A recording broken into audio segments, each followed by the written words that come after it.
All right, he wants to debate. He said he's been wanting to do this for a while, and he's going to tell me how the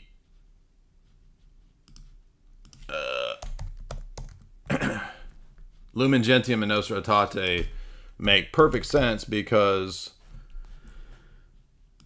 it's the same God. It's one God. And my response, go ahead, Catholic Primer, if you want to unmute.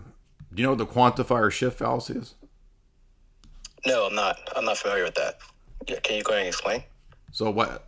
I'm not trying to be mean, but like, why would you want to come debate it if you're not even familiar with the fallacy that I always point out is the fallacy here? I'm not. Well, I just want to be upfront and say I do like your stuff. I've listened to you, with Islam, with feminism. So I'm not trying to debate or to come at you antagonistically. I just want to provide you my own perspective, and then you can tell me where you would disagree or agree. Okay, well, I'll outline what that is first, and Sure. then you can tell me. Let me tell you what that is first, and then you can make whatever arguments you want. So the quantifier shift fallacy is a pretty. It's maybe not that well known because it doesn't come up a lot. But basically, the idea is it's a fallacy that has to do with grammar and referent. So, for example, if I say that I have one mother, I come from a mother. You have one mother, you came from a mother. Everyone I know comes from one mother. Therefore, we all come from one mother. So you notice that the reason it's called the quantifier shift fallacy is that the referent originally is to an individual's mother, and then the word one mother is being shifted to then refer to everyone in the world having one single mother, the same mother. So likewise, in the domain of religion and philosophy, if you read Dr. Garaby's paper, Theistic Fallacies, he outlines many of these that undergird natural theology. And one of those is the quantifier shift fallacy that you believe in one God, I believe in one God, therefore we believe in the same God. But in the system, there are certain attributes that if you remove those attributes that are essential to God, it's no longer the same referent, even if the same word is used. Just think about Mormons. Mormons say, I believe in a divine Son of God named Jesus. Therefore, we have the same Jesus. No, we don't, because the Mormon Jesus has excluded certain essential qualities that pick out the same Jesus that we refer to as Christians.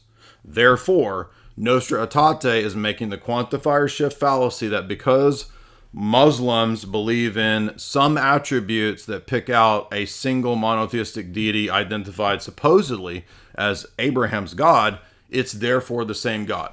But that's false. I agree with you. Like, if you explain it that way, yes. If that's I've always explained it that way, and so I don't understand how you would then say... What I understood from your comment the other day was that you had a way to explain that Nostra Aetate can work because Muslims and Christians, quote, believe in the God of Abraham. No, they don't.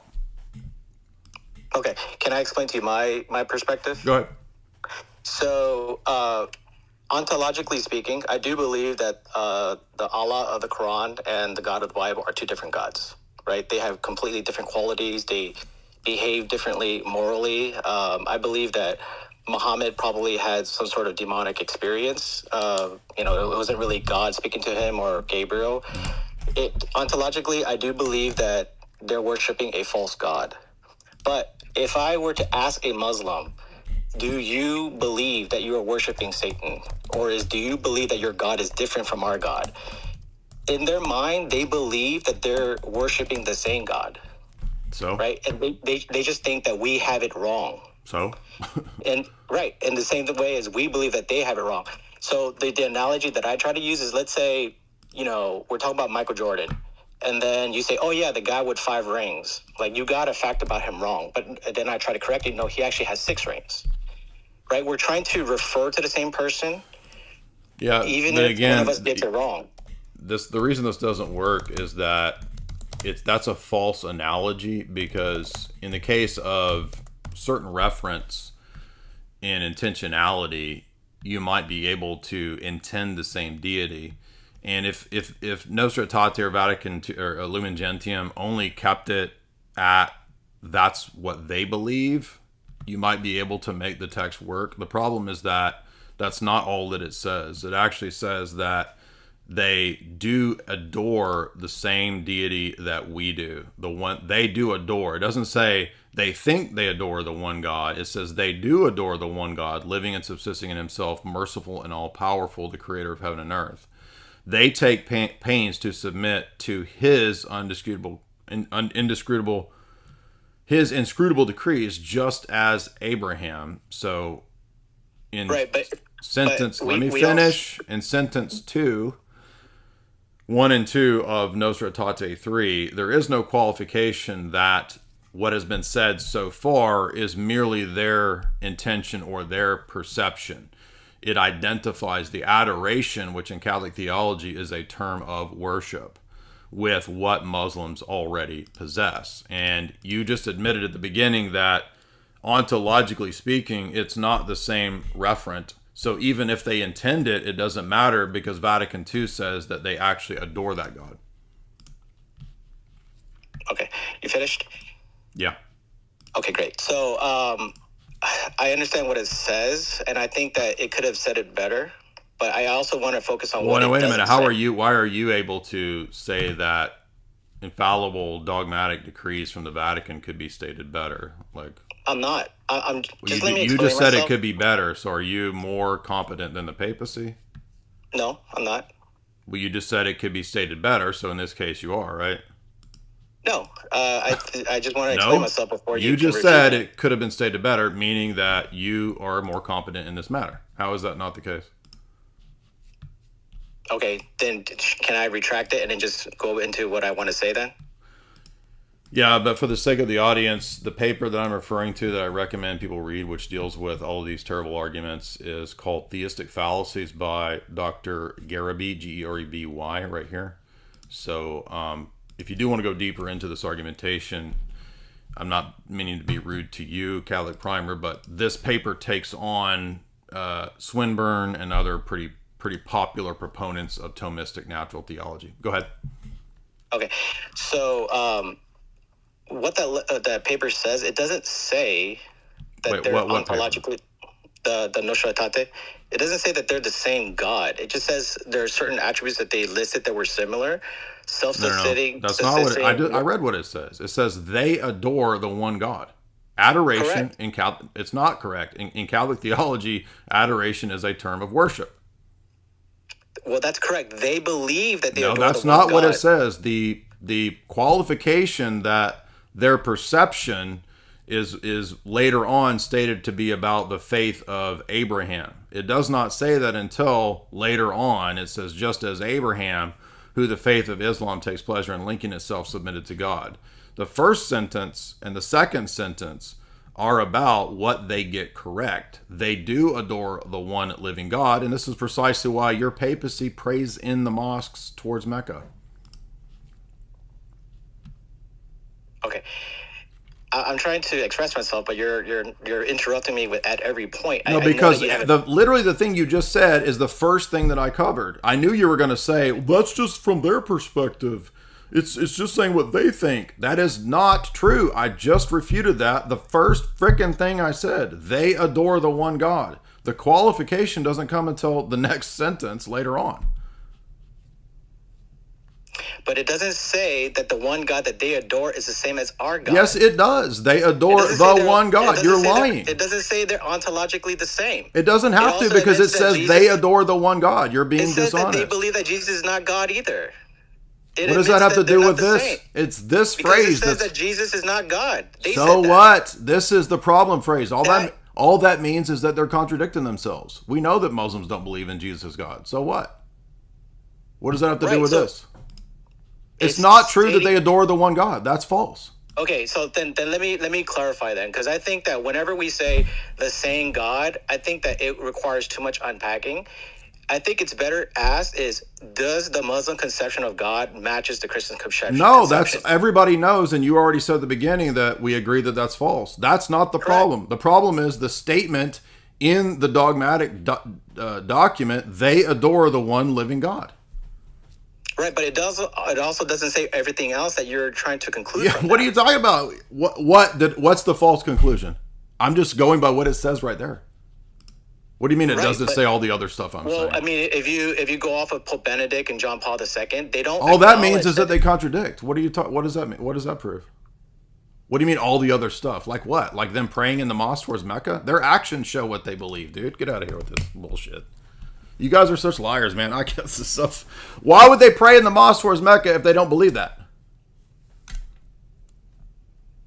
It could be, I don't know, for other reasons. I don't know. It could be for solidarity. The reasons don't matter. What do you mean?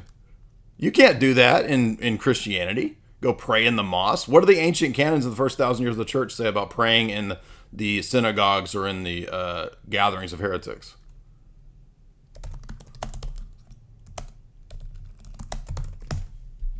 Hello?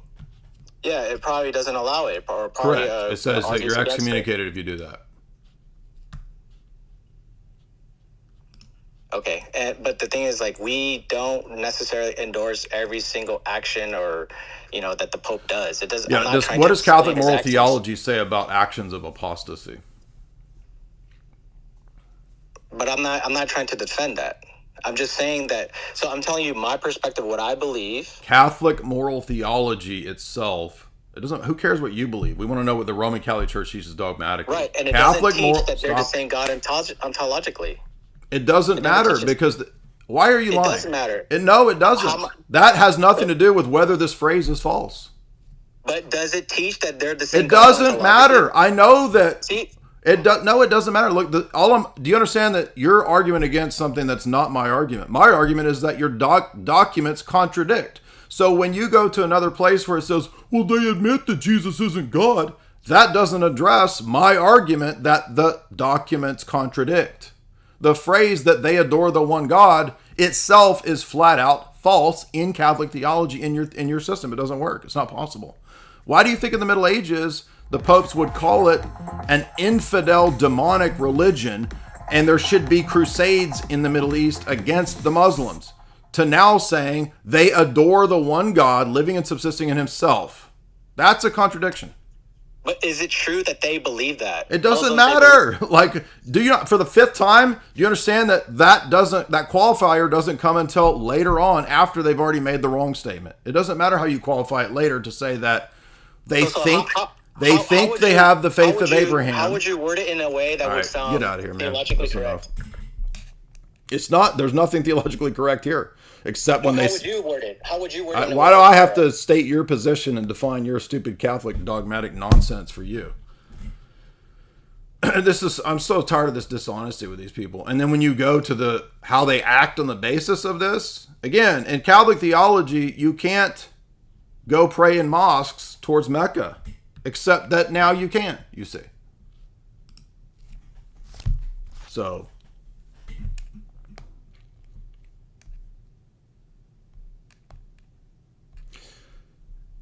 it's automatically all the Orthodox people in here. I'm looking for people who disagree. Again, Mormons, Protestants, Catholics, feminists, libertarians, geopolitical stuff. I don't want to do the FAQ catechumen questions today. Again, everything that guy said already was addressed 1,000 times over when we've covered this, which first of all is the quantifier shift fallacy. That already refutes this. The first thing I said was, you could argue that this document would work if they worded it like Muslims believe that they have the faith of Abraham, which is a qualifier later on. It says here, just like Abraham, with whom the faith of Islam takes pleasure in linking itself. So here is the statement that the Muslims think this. But the problem is that it has already been stated prior to that they adore the one God living and subsisting in himself. That's the problem. If it had not used the Catholic terminology of adoration, and by the way, you notice that he contradicted himself, saying that it's poorly worded. And then I said, so you know the theology better than the Vatican? I mean, and then he's like, no, I didn't say that. So again, constant fluctuating and flipping positions, moving the goalposts, contradicting himself. This is all they ever do. Hey, by the way, yeah. The other thing too is once you understand natural theology, and I'm glad that you pointed out Garraby's paper. You can reference my paper too. That's the logical conclusion. So you can't actually be like, well, that's not really what they meant or what they said. It's like, but that's exactly what natural theology implies. So you can't have your cake and eat it too. Either they deny natural theology and that's not what they meant, or in that sense, they're actually being consistent and saying that we all worship the same God because they believe there's some generic kind of referent that can refer to. So it's just totally disingenuous. It's a total cult. Notice it doesn't matter how clear a statement comes from the papacy or anything like that. They'll always go, well, that's not what it means, and blah, blah, blah, and just save their position. Everything's evidence for their position. Nothing can be evidence against it, no matter how clear they actually state it. Is that not a sign of being in a cult? No, it's exactly a cult, and it's a direct contradiction to the Council of Vienne, for example, in the Roman Catholic system. So the Council of Vienne is the one that was called to deal with the Templars and the Muslims. And one of the things that it forbade was the Muslim call to prayer in any Christian nation. It also forbade, right, the practice of pilgrimage to Muslim religious shrines in Christian-held lands. Now, I'm pretty sure, and I can get my old Roman Catholic. Let's get the Roman Catholic stuff out here on this. This is one that none of them have.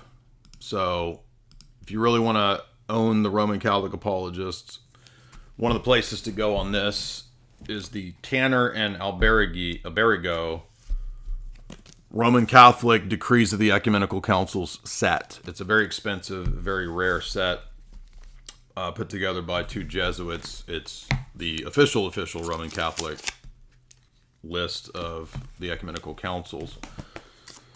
And if we go to, yes, the Council of Vienne,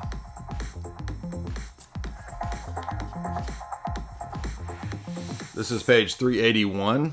I know nobody has it, but maybe you can look it up on Google Books. So here's the Council of Vienne, page 381. And on the left side, I think you have the Latin of the council, and on the right side, you have the English. It refers to Islam as the abominable sect of Mohammed ought to be suppressed by all Christian princes. That's Pope Clement V at the Council of Vienne. Let me read it again. The abominable sect of Mohammed must be suppressed by Christian princes. Clement V at the Council of Vienne, a Roman Catholic dogmatic ecumenical council. Imagine that in 1312 versus praying in the mosque towards Mecca today. So you want another dogmatic Roman Catholic contradiction? Here you go.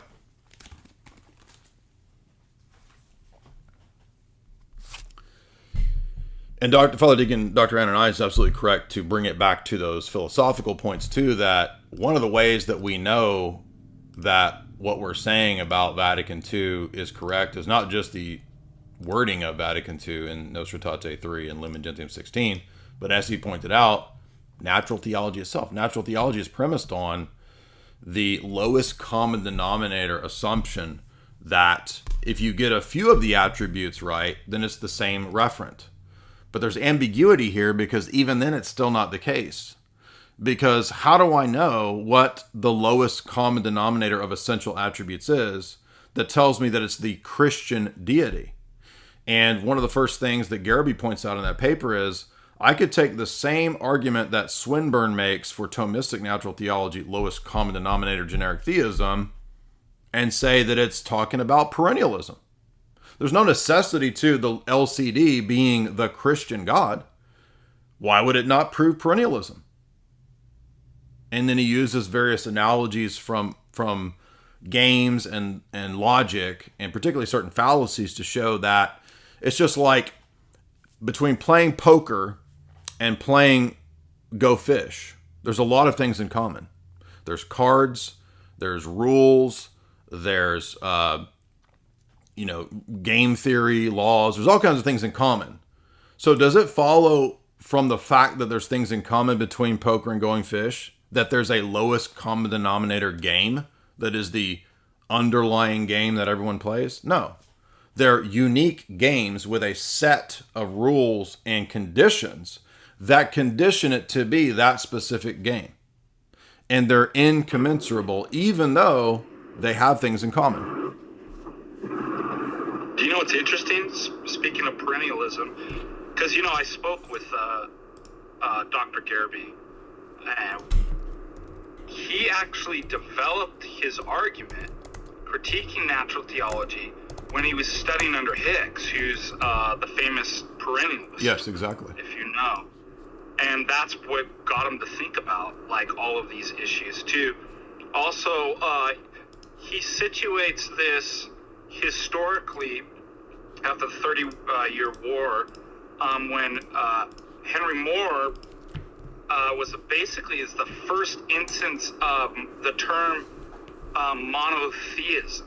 So you have to keep in mind, too, that there's a historical and philosophical movement within natural theology for perennialism because, we're all at war, but if we can say we can worship the same God. So you can't divorce this from what the actual facts in history. It's like they've been attempting to do this for 300-400 years. Yeah, that's a great point that Dr. Branson makes, too, for monarchical Trinitarianism, which is to point out that monotheism is a recent English term.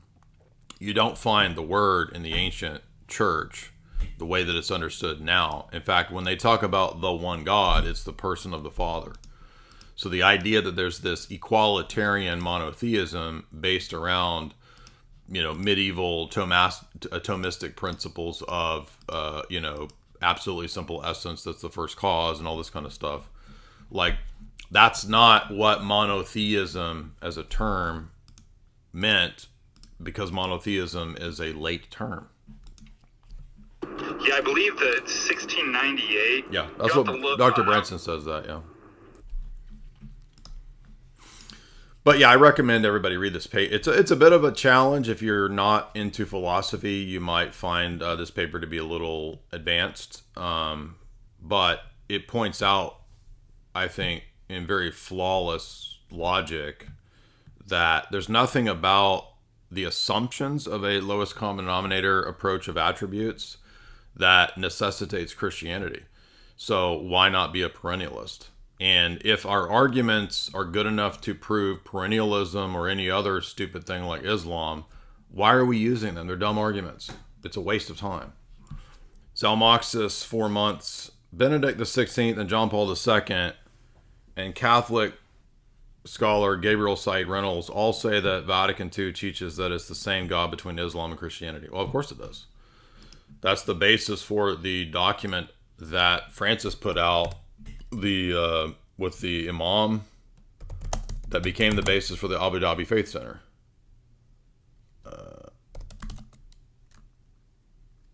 What was it was like the human rights document. The document on human fraternity and world peace, right? I mean, it's just like total ecumenist, like the worst gibberish imaginable. And I mean, I don't know how these people defend this stuff. It's like they don't care. So this is the famous document that caused a big stir because it says that God wills all the many religions. And then the Roman Catholics are like, well, it just means that God wills it in his providence. It doesn't mean he positively wills it. Well, then why are they all praying in the mosques if they don't believe that? So their actions tell you what they mean. The actions speak louder than words. Right? So the Abu Dhabi document becomes the basis for the Abu Dhabi Faith Center, which tells us that Muslims, Christians, and Jews all worship the same monotheistic God. And we're going to build 3 ugly, giant concrete cubes to celebrate that. It's a common faith. I don't know why their trash website won't pull up, but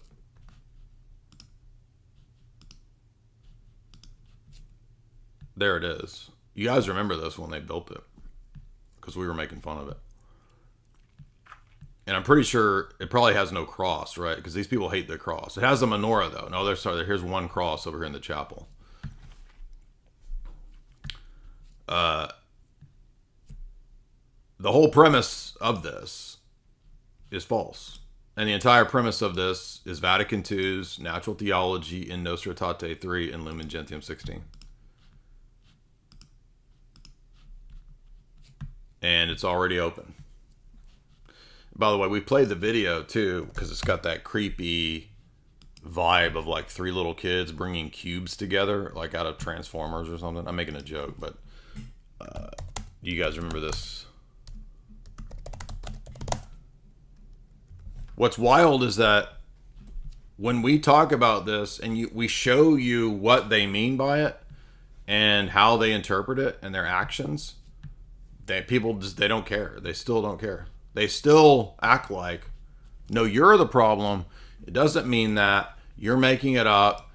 Blah, blah. You're bad, you're bad, you're bad, you're bad. That's all they have, right? They're just like the gay theists that we debated today. All they said is why me and Andrew are bad. You're mean, you bully people. Bullying? What are you talking about? Remember this?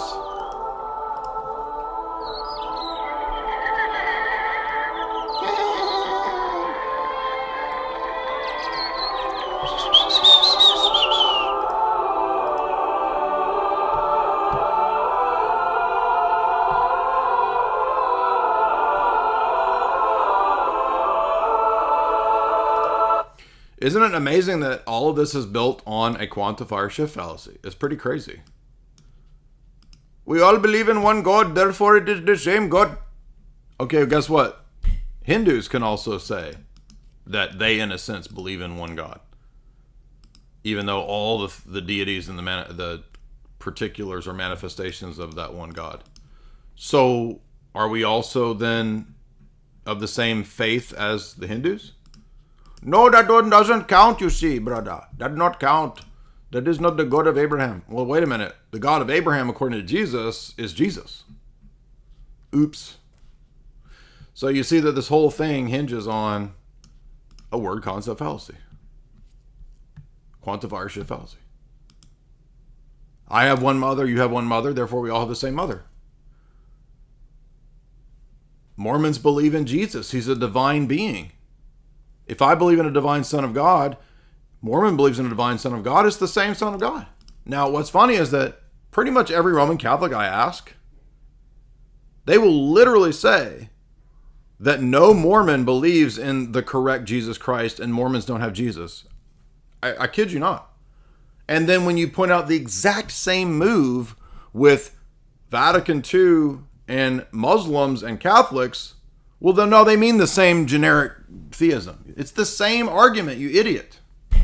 It's the exact same argument. It's the same fallacy. The words can be the same. It doesn't matter. If I say I believe in the one God and it's Satan, okay, I'm a Temple of Set Michael Aquino follower. I believe in one God and his name is Set. Well, I'm a monotheist, so we're monotheists. It's all the same monotheist. We're all monotheists. It's just one God. You see how stupid this is? And then the Roman Catholic says, well, no, that one doesn't count because that's not referring to the absolutely simple first cause. Well, okay, how about I say the absolutely simple first cause is Satan? How's that?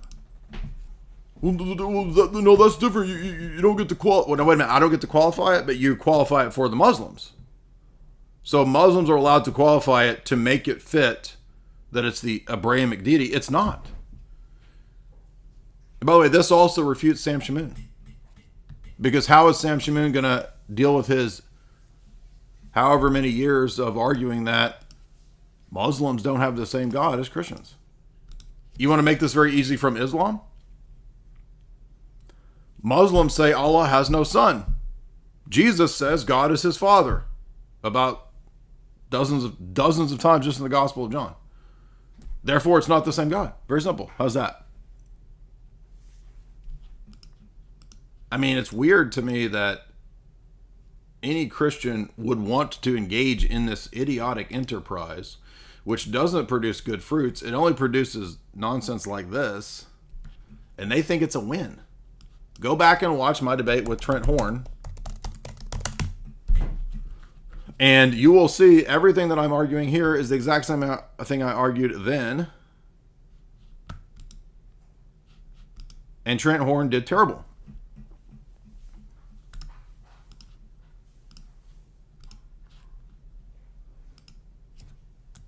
All right, let's move on. We got a bunch of people calling